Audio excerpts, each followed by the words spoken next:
Hello guys, welcome to drama views in Telugu. ఇప్పుడు నేను చెప్పేది హరం మూవీ రివ్యూ అనమాట. యాక్చువల్లీ ఇది ఎప్పుడో రావాలి రివ్యూ, మీకు ఫస్ట్గా రావాలా, కాకపోతే లేట్ అయిపోయింది మూవీ చూడడం, కాబట్టి ఇప్పుడు తెచ్చాను మీ ముందుకి. ఈ మూవీ వచ్చేసి తెలుగు లాంగ్వేజ్లో మాత్రమే రిలీజ్ అయింది. సెన్సార్ ఏ అనమాట. రన్ టైం 2 గంటల 34 నిమిషాలు ఉంటుంది. ఫస్ట్ హాఫ్ 1 గంట 20 నిమిషాలు ఉంటుంది అనుకుంటా, అంతే. ఇంకా ఈ మూవీ ఒక మెయిన్ ప్లాట్ చూసుకుంటే, మన సుబ్రహ్మణ్యం వచ్చేసి జాబ్ పోగొట్టుకొని, అలాగే ఫైనాన్షియల్గా కొంచెం లోగా ఉండి ఇలా ఉంటే కుప్పంలో మన హీరో ఏం చేస్తాడంటే, సుబ్రహ్మణ్యం కొంచెం ఇల్లీగల్ యాక్టివిటీలోకి వెళ్తాడు. అతను ఆర్మ్స్ తయారు చేయడం, అదే గన్నులు తయారీ గన్నులు ఎక్స్పోర్ట్ చేయడం, అవన్నీ చేస్తూ ఉంటాడు ఇల్లీగల్గా. అదే ఊర్లో కొంతమంది దొంగలు కూడా ఉంటారు.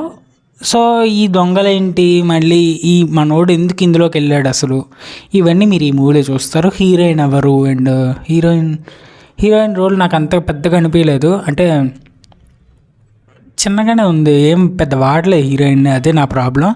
ప్రతి సినిమాలో హీరోయిన్స్ అయితే సరిగ్గా వాడట్లేదు, ఇది కూడా అలాగే చేశారు. అండ్ ఈ మూవీ డైరెక్టర్ వచ్చేసి ఘనసాగర్ ద్వారకా అనమాట. ఇతను ప్రీవియస్గా చూసుకుంటే సహారీ మూవీ తీసాడు, అందులో ఒక పాట బాగుంటుంది, నేను మూవీ చూడలే.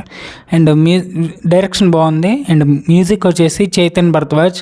మ్యూజిక్ కూడా కొన్ని చోట్ల బాగుంది, నాకు నచ్చింది. అండ్ ఇందులో ఒక సాంగ్ నచ్చింది నాకు. ఇంకా క్యాస్ట్ విషయానికి వస్తే, మనకి సుధీర్ బాబు యాక్టింగ్ బాగా చేశాడు. అండ్ మాల్విక శర్మ తనకి ఇచ్చిన రోల్లో తను చేసింది, కాకపోతే ఇంకొంచెం ఎక్కువ వాడాల్సింది. సునీల్ని ఇంకొంచెం చూపించవచ్చు. అండ్ జయప్రకాష్ గారిని బాగానే చూపించారు. రవికాళిని అండ్ కేశవ్, దీపక్ని, వీళ్ళకి ఇచ్చిన రోల్స్లో బాగానే చూపించారు.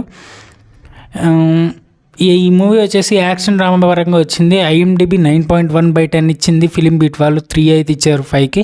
నేనైతే 9 ఇస్తాను, నాకు నచ్చింది బాగా. ఎందుకంటే సుధీర్ బాబుకి కరెక్ట్ అయిన ఎలివేషన్లో పడ్డాయి, మంచి సీన్స్ ఉన్నాయి. సెకండ్ హాఫ్ నాకు బాగా నచ్చింది ఫస్ట్ హాఫ్ బాగుంది, బట్ సెకండ్ హాఫ్ ఇంకా బాగా నచ్చింది నాకు. పోలీసులు ఎంటర్ అవ్వడం, కొన్ని ఇల్లాజికల్ సీన్స్ అయితే ఉన్నాయి, అవి వేరే విషయంలో మాట్లాడుకుందాం. కానీ బాగుంది మూవీ అయితే. ఖచ్చితంగా మీకు అక్కడ డిసప్పాయింట్మెంట్ చేయదు. ఫ్యామిలీతో చూస్తానంటే బ్లడ్ సీన్స్ ఉంటాయి ఎక్కువ, అంతకుమించి ఏమి ఉండదు.